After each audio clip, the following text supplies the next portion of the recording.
ગુજરાતના ગોંડલમાં પાટીદાર સગીરને મારવાને લઈને રાજકારણ ગરમાયું હતું। રાજકોટમાં ક્ષત્રિય અને પાટીદાર વચ્ચે તણાવ ઊભો થયો હતો। જો કે મામલો વકરતા બંને સમાજના આગેવાનોએ સર્વ સમાજની બેઠક યોજી આ મામલે સમાધાન કર્યું હતું। પૂર્વ ધારાસભ્ય જયરાજસિંહ જાડેજાની મધ્યસ્થીથી બંને સમાજ વચ્ચે શાંતિનો માર્ગ નીકળ્યો છે, જેમાં સગીરના પિતાએ પણ કહ્યું કે હું સમાધાનમાં રાજી છું। ગુજરાતના ગોંડલમાં પાટીદાર સગીરને મારવાને લઈને રાજકારણ ગરમાયું હતું। રાજકોટમાં ક્ષત્રિય અને પાટીદાર વચ્ચે તણાવ ઊભો થયો હતો। જો કે મામલો વકરતા બંને સમાજના આગેવાનોએ સર્વ સમાજની બેઠક યોજી આ મામલે સમાધાન કર્યું હતું। આ બેઠકમાં જયરાજસિંહ જાડેજાએ જણાવ્યું હતું કે હું દરેક સમાજનો આભારી છું। ગોંડલને બદનામ કરવાની વાત કરવામાં આવી ત્યારે કોઈને કાંઈ બાકી નથી રાખ્યું। આજે 18 આલમ અહીંયા છે, જ્યારે કહેવા માંગુ છું કે આક્ષેપના જવાબ આપવા યોગ્ય નથી।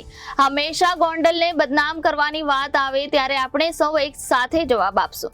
આ મુદ્દે રાજકોટ જિલ્લા ભાજપ પ્રમુખ અલ્પેશ ઢોલરિયાએ કહ્યું કે પાટીદાર અને ક્ષત્રિય વચ્ચે રાજવી કાળથી સંબંધ છે। અહીં પાટીદાર અને ક્ષત્રિયો વચ્ચે કોઈ સમસ્યા નથી। જયરાજસિંહ અમારા બાપ સમાન છે। જે લોકો બહારના લુખાઓ ગોંડલની બેઠક માટે લાડ તપકાવે છે, જાણી લે કે અહીંયા ગણેશ ધારાસભ્ય બનશે। સૌરાષ્ટ્ર બહારના જે લોકો ગોંડલને અલગ નજરથી જુએ છે અને ગોંડલને મિર્ઝાપુર કહે છે, તેવા ટપોરી અને લુખ્ખા તત્વોને જવાબ આપવા માંગુ છું કે ગોંડલ ગોકળિયું ગોંડલ છે અને ભગતસિંહનું ગોંડલ છે। અહીં તમામ સમાજના લોકો એક થઈને રહે છે। 500 કિલોમીટર દૂરથી અને 200 કિલોમીટર દૂરથી ગોંડલની અંદર ક્ષત્રિય સમાજ અને પાટીદાર સમાજને અથડાવવાના જે પ્રયત્નો કરતા હોય એવા લોકોને અમે તેવા ટપોરીઓને ગોંડલ વતી હું સ્પષ્ટપણે જવાબ આપું છું। પાટીદાર અને ક્ષત્રિયોને અથડાવવાના તમારા જે સપના છે એ સપના પૂરા નહીં થાય।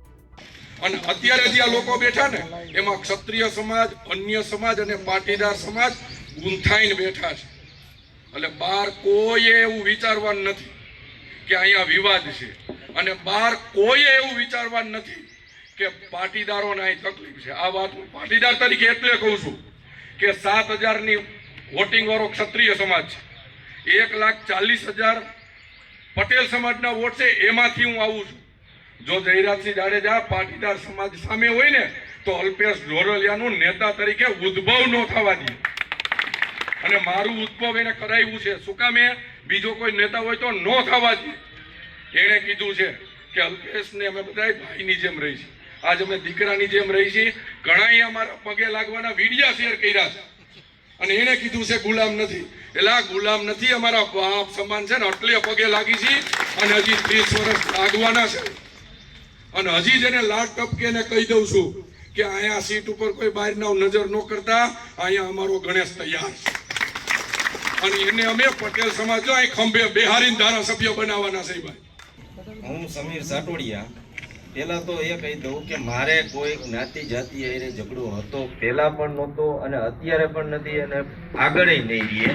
એટલે એ કોઈ રાખવાનું નથી। બીજું કે જે જયરાજ બાપુનો પરિવાર અને અમારા પરિવારના જે આગેવાનો જે થકી સુખદ સમાધાન થયું છે એમાં હું રાજી છું।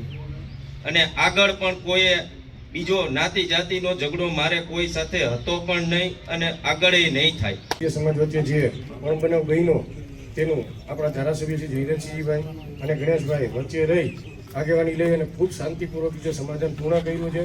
અમે એમાં રાજીથી સમાધાન થઈ ગયું એમાં, કારણ કે આ શાંતિપ્રિય માહોલ ખોટો બગડ્યો હતો એમાં અમને પણ એવું નથી કાંઈ, કારણ કે અમારો પરિવાર પહેલેથી એમની હારે છે અને હજી પણ અમે જયરાજભાઈની અને ગણેશભાઈની હારે જ છીએ।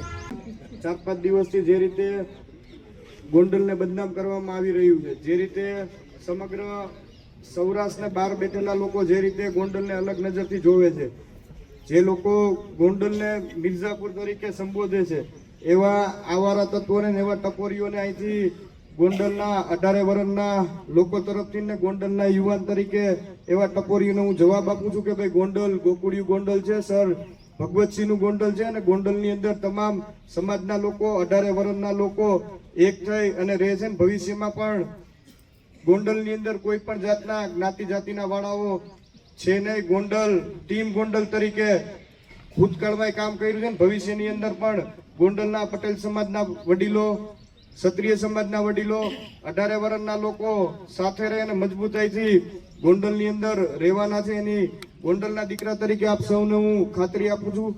હૃદયપૂર્વક આભાર માનું છું. કે ગોંડલને બદનામ કરવાની જ્યારે જ્યારે વાત આવી છે ત્યારે મારા વારીડાએ કોઈ પાછું વળીને જોયું નથી. તમને બધાને હું એક રેડિયોમાં આવતી વાત યાદ કરાવું. જીથરો બાબો હપ કરું ડપ મરે. ખરેખર કોઈ હપ કરે ડપ મરે? આવી વાર્તા છે. વડીલો બધા જીથરા બાબાને બહુ સારી રીતે જાણે છે. એમાંય વાતમાં પાછો એક નવો વળાંક આવ્યો હતો. મિત્રોને ખબર જ હશે. જીથરા બાબાના ગામમાં એનાથી ની કદરૂપી એક બાઈ આવી વહુ બની. એટલે જીથરા બાબાને દુઃખ થયું, મારું નામ કોણ લેશે હવે? મારી વાત સમજાય છે ને મિત્રો? આવી બધી વાતમાં નહીં પડતા મને લાગે છે કે ગોંડલની જે રીતે પ્રગતિ છે, ગોંડલ જે રીતે સુખાકારીથી જીવે છે, ગોંડલની અંદર ધંધા ઉદ્યોગ, મને લાગે છે કે રાજકોટ અને ગોંડલ વચ્ચે કોઈ જગ્યા ખાલી નથી. મને એવું દેખાય છે કે આ શાંતિનું પરિણામ છે, આ સલામતીનું પરિણામ છે. આ બધા ભેગા મળીને આજે આ મેળાસામાં કોઈ ક્ષત્રિય અને પાટીદાર બે જ નથી, લગભગ સમાજ માનો કે 18 આલામાની અંદર છે.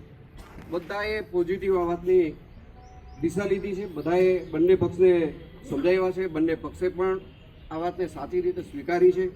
એમને બંનેનું હૃદયપૂર્વક અભિનંદન આપ્યું. Bureau report Janadesh news.